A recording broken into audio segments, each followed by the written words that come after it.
ओम शांति।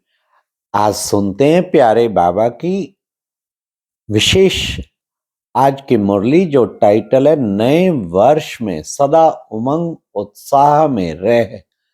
सर्व के प्रति महादानी वरदानी बनकर निमित्त बनना, वरदानी बन व्यर्थ को समाप्त करना। तो ये था आज की मुरली का विशेष 26 फरवरी की मुरली का अव्यक्त मुरली का विशेष मंथन, दिल में छपने वाली गहराई की बातें।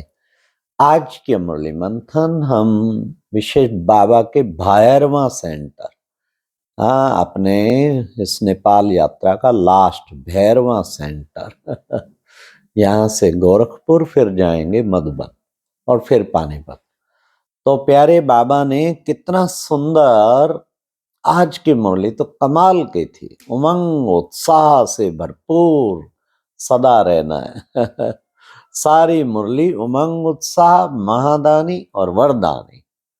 सबसे पहले तो बाबा ने कहा, देखो बच्चे, तुम सहयोगी हो ना बाप के, विश्व सेवा के कार्य में, विश्व परिवर्तन के कार्य में सहयोगी हो। तो समझो विश्व आधार मूर्त हो। जैसे बाबा आधार मूर्त है, ऐसे तुम बच्चे भी बाबा तो आधार मूर्त हो, सारी सृष्टि की आत्माओं के आधार मूर्त।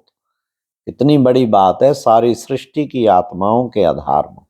नए वर्ष की मुरली थी तो बाबा ने कहा, नई वृत्ति, नई दृष्टि, नई कृति, सब कुछ नया ही नया। ऐसा बुद्धि में रहता है। नया तुम्हारा संसार है, ये छोटा सा संसार भी, वो भी नया है।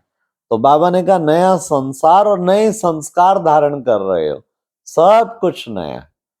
फिर प्यारे बाबा ने आज की मुरली में कितना अच्छा बताया कि बच्चे सदा उत्सव मनाने वाले हो तुम। तो केवल एक दिन का न्यू ईयर का उत्सव नहीं है, सदा उत्सव, अर्थात उमंग उत्साह में रहते सदा उत्सव मनाने। हर घड़ी तुम्हारा उत्सव है, क्योंकि हर घड़ी उमंग उत्साह में रहते। उनका तो बाबा ने कहा 1 से 2 तारीख हो जाएगी खत्म, फिर साल बाद आएगा। तुम्हारा सदा ही है, एक दिन भी ऐसा नहीं जो ना हो।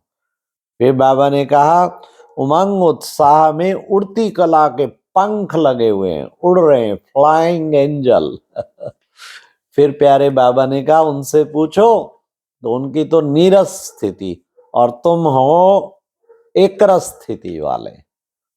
फिर प्यारे बाबा ने कहा, इस उमंग उत्साह के कारण कितनी भी मुश्किल बात आए, वो सहज में परिवर्तन हो जाती है।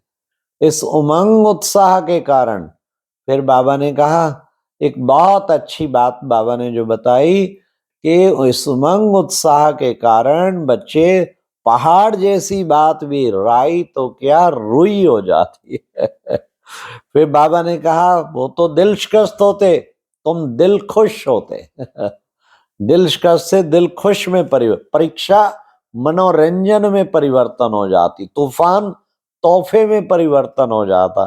क्यों? उमंग उत्साह के कारण। इसलिए सदा उमंग उत्साह में रहें।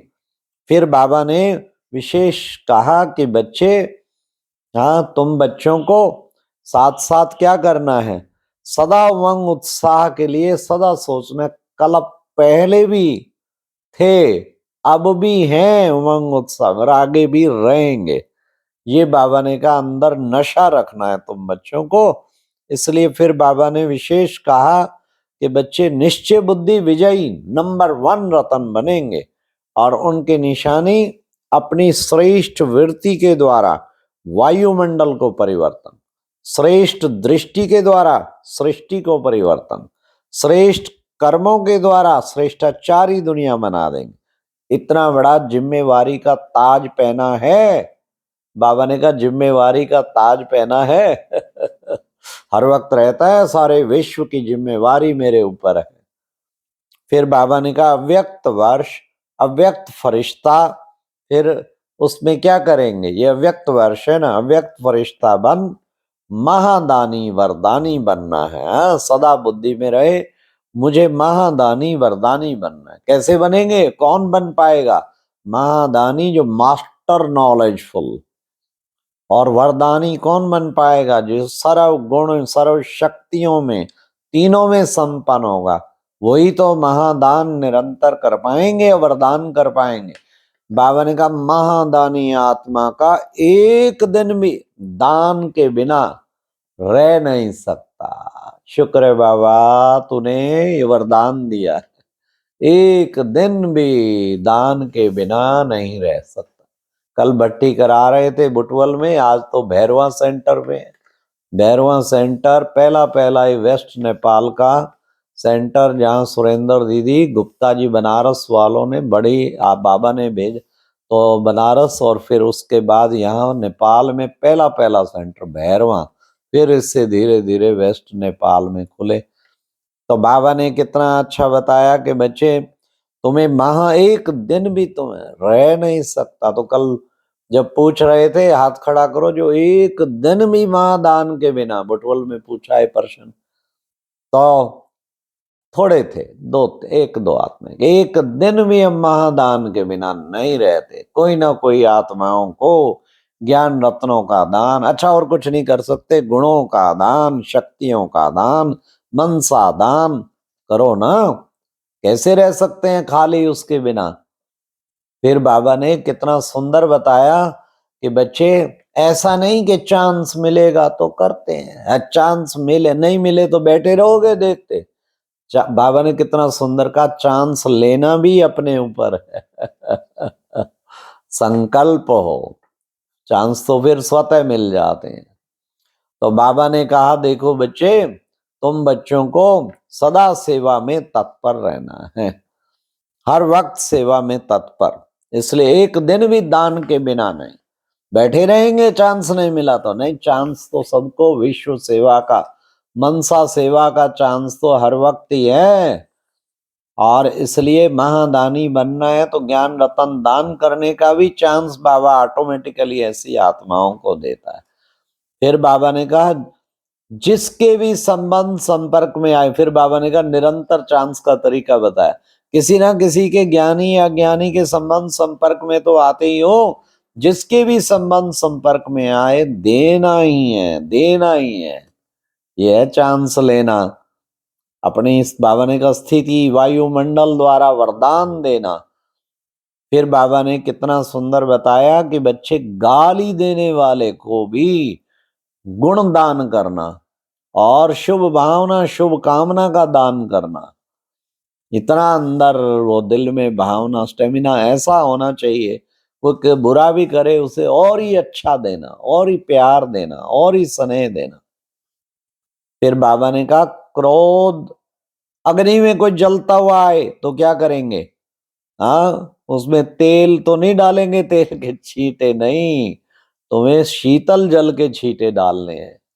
हाँ, नहीं तो और भड़क उठेगी वो, तो रहम दिल के छींटे, ये छींटे डालने हैं, ये बाबा ने खास कहा। फिर बाबा ने कहा देखो बच्चे, चैतन्य में संस्कार ऐसे भरते हो तभी तो तुम्हारा यादगार जड़ चित्रों का वरदानी मूर्त बना रहता है। वरदान देने वाले सब देवी देवता खड़े हैं वरदान, क्योंकि तुमने कभी चैतन्य में ऐसे संस्कार भरे थे। बाबा ने कहा जहां समर्थ है वहां व्यर्थ आ नहीं सकता, इसलिए सदा समर्थ स्थिति में रहो। फिर बाबा ने कहा नए वर्ष का नया चार्ट क्या करेंगे? चारों ही सब्जेक्ट्स में नवीनता करके दिखानी है, ये है नए वर्ष का नया चार्ट। फिर बाबा ने कहा कि बच्चे योग के प्रयोग करो, योग के प्रयोग नित नए तरीके से कोई नया रखो जो योग का प्रयोग। और फिर बाबा ने कहा हाँ, विशेष परसेंटेज बढ़ाना भी योग नवीनता लाना है, अगर परसेंटेज बढ़ाई वो भी नवीनता लाना है। ये चारों ही सब्जेक्ट में नवीनता होनी चाहिए। फिर बाबा ने कहा हर 3 मास में इसका चार्ट भेजना मधुबन में रोज रोज नहीं भेजो, हफ्ते में भी नहीं, काम बढ़ जाएगा, 3 मास में भेजना। फिर बाबा ने कहा इकोनॉमी और एकानामी वाले, एकानामी एक बाबा का नाम और बचत करनी है, व्यर्थ का खाता नील, सभी बातों में इकोनॉमी करनी है। फिर बाबा ने कहा एक बात में नवीनता, सेवा में नवीनता जरूर लाओ। क्या? बनी बनाई स्टेज, और एनर्जी उनकी लगे, टाइम उनका लगे, और जाके आप वरदान आप बरसाएं। बनी बनाई स्टेज पर सेवा, एसोसिएशन की सेवा। फिर बाबा ने कहा नेताओं के भी सेक्रेटरीज की सेवा, उनकी सेवा जरूर करो। तो उससे जो है बाबा ने कहा बहुत ही आपको सेवा में मदद मिलेगी। अमृत वेले ही बाबा ने कहा ये स्लोगन बुद्धि में धारण करो। क्या? सदा उमंग उत्साह में उड़ना है और सबको उड़ाना है। खुद भी सदा उड़ना है, औरों को भी सदा उड़ाना है। आज की मुरली का वरदान था तन को आत्मा का मंदिर समझ, से मंदिर बनाने वाले नंबर 1 श्रेष्ठ आत्मा भाव। तुम आत्माएं बड़ी अमूल्य मूर्ति हो बाबा की ना, अमूल्य हो विशेष। और इस शरीर रूपी मंदिर में वो अमूल्य बाबा की विशेष आत्मा वो बैठी है। तो इसको तन को मंदिर समझ, नंबर 1 आत्मा, श्रेष्ठ आत्मा बनो। और आज का स्लोगन था रूहानियत में रहने का वर्त लेना ही ज्ञानी तो आत्मा बनना है। रूहानियत में रहने का वर्त लेना, रूहानियत से कभी नीचे नहीं होता। रूहानियत से नीचे उतरना, हाँ, तो रूहानियत में रहने का वर्त लेना ही बाबा ने कहा सबसे बड़ा वर्त है। और यही तपस्या है, और यही ज्ञानी तो आत्मा बनना है। इसलिए ऐसा पुरुषार्थ करना है जिस्मानी में कभी ना आए, हद की बातों में कभी ना आए, छोटी मोटी बातों में नहीं आए, बल्कि रूहानियत में सदा स्थित रहे। जितना हम रूहानियत में रहेंगे उतना ही हमारी शक्तिशाली स्थिति बनेगी। अच्छा, ओम शांति, ओम शांति, ओम शांति।